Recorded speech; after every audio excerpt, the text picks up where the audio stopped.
si brishtar në pushimi mes Izraelit dhe Iranit në lindjen e mesme, presidenti amerikan Donald Trump përdori një gjuhë të ashpër ndaj të dyja vendeve, duke kërkuar që të ndalin sulmet me raketa ndaj njëri tjetrit.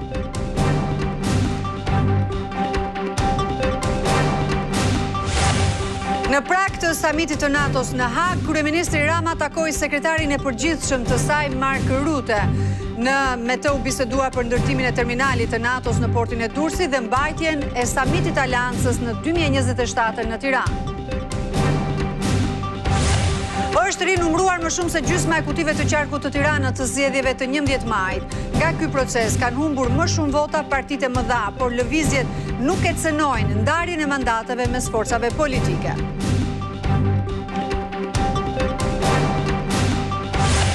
Tirana, Durrësi dhe Kruja u zgjuan herët mëngjesin e sotëm për shkak të një tërmeti me magnitudë 4.4 i shkallës Richter pranë fshatit Nikël. Sismologët thonë se shenjat e këtij tërmeti ishin dhënë që prej 6 qershorit me 27 paragoditje.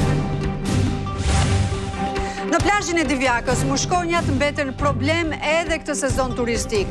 Ato janë kthyer në shqetësim si për pushuesit edhe për bizneset në zonë. Autoritetet lokale premtojnë që javën e ardhshme të kryhet një dezinsektim i dytë. Kryeministri në detyrë i Kosovës Albin Kurti ka ironizuar opozitën lidhur me krizën politike që ka sjellë mos konstituimi i kuvendit. Ai thotë se me sjelljen e saj në kuvend, opozita po mundohet të zgjasë sa më shumë mandatin qeverisë së tij.